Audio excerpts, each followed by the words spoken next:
Cricket খেলা চলছে ১৫০ বছরেরও বেশি সময় ধরে। ক্রিকেটের এই ১৫০ বছরের ইতিহাসে শুধু যে জয় পরাজয়ের ঘটনাই ঘুরে ফিরে এসেছে তা কিন্তু নয়। কখনো কখনো ফলাফলকে একদম ছাপিয়ে গিয়ে কিছু অদ্ভুত ঘটনা ঘটে গেছে এই ২২ গজের বিনোদনে।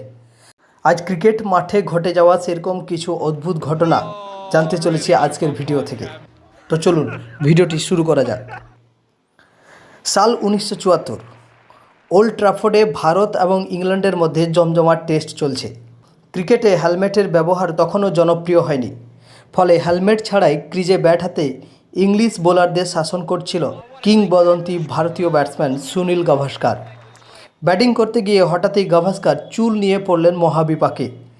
চুল বারেবার চোখের সামনে চলে এসে মনোযোগ সরিয়ে দিচ্ছে। গাভাস্কার তখন আম্পায়ার ডিকি বার্ডকে গিয়ে তার সামনের চুলগুলো কেটে দিতে অদ্ভুত এক আবদার করে বসেন। আম্পায়ার গাভাস্কারের সেই অনুরোধ রেখেছিলেন। মাঠে আম্পায়ারকে দিয়ে চুল কাটিয়ে সেই ম্যাচে সেঞ্চুরিও পেয়েছিলেন ভারতীয় ব্যাটিং জিনিয়াস আন্দ্রে নেইলের বিবাহ কাহিনী। ক্রিকেটারদের তো ক্রিকেট নিয়েই সমস্ত ধ্যান জ্ঞান থাকা উচিত, তাই বলে কি বিয়ের মতো ব্যক্তিগত ঘটনাতেও ক্রিকেটকে জুড়ে দিতে হবে? বিষয়টি ঠিক এমনও নয়। দক্ষিণ আফ্রিকার সেঞ্চুরিয়নে শুরু হতে যাচ্ছিল ওয়েস্ট ইন্ডিজ বনাম দক্ষিণ আফ্রিকার মধ্যেকার চতুর্থ এবং শেষ টেস্ট।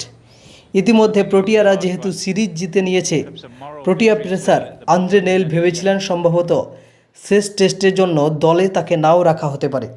তাই তিনি বিয়ের দিন তারিখ পাকা করে অপেক্ষার প্রহর গুনছিলেন।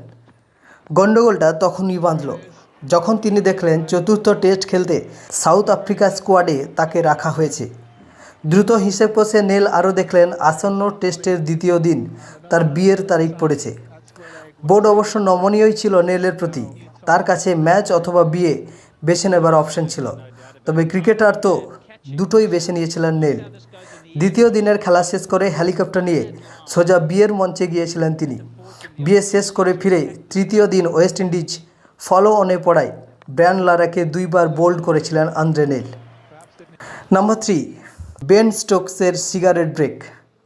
ক্রিকেট বিশেষজ্ঞরা ২০১৯ সালের ক্রিকেট বিশ্বকাপ ফাইনালকে এ যাবৎকালের সবচেয়ে অদ্ভুত ওয়ার্ল্ড কাপ ফাইনাল হিসেবে তকমা দিয়েছেন। ইংল্যান্ডের সেই বিশ্বকাপ জয়ের ঘটনায় যে ক্রিকেটারের একক অবদানের কথা বলা হয় তার নাম বেন স্টোকস। ইংল্যান্ড বনাম নিউজিল্যান্ডের মধ্যেকার এই ফাইনাল ম্যাচটি প্রথমে টাই হয়ে যাওয়ার কারণে খেলার ফলাফল নির্ধারণের জন্য আম্পায়াররা সুপার ওভারের সিদ্ধান্ত নেন।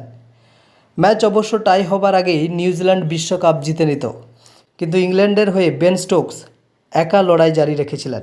ম্যাচ টাই হওয়ার পর বেন স্টোকস যখন ড্রেসিং রুমে ফিরে আসেন, তিনি নাকি ভীষণ স্নায়ু চাপে ভুগছিলেন। লর্ডস ক্রিকেট গ্রাউন্ড, ২৭,০০০ দর্শক, টিভি ক্যামেরা, বিশ্বকাপের স্বপ্ন স্টোকসকে মানসিকভাবে দুর্বল করে দিয়েছিল। ক্যাপ্টেন মর্গান যখন টিম মিটিংয়ে ব্যস্ত, স্টোকস তখন শাওয়ার নিতে ওয়াশরুমে চলে যান। সেখানে একটা সিগারেট নিয়ে কয়েক মিনিট ব্যক্তিগত সময় কাটিয়ে সুপার ওভারে ব্যাটিং করতে নামেন। বেন স্টোকস সেই ফাইনাল ম্যাচে ৮৪ রানে নট আউট থাকেন এবং সুপার ওভারে ৮ রানের জন্য ম্যান অব দ্য ম্যাচ নির্বাচিত হয়েছিলেন। এই সমস্ত ঘটনার কারণেই ক্রিকেট কখনো কখনো ফ্যানদের কাছে মজার, কখনো বা দুঃখের, আর কখনো বা আনন্দের কারণ হয়ে থাকে।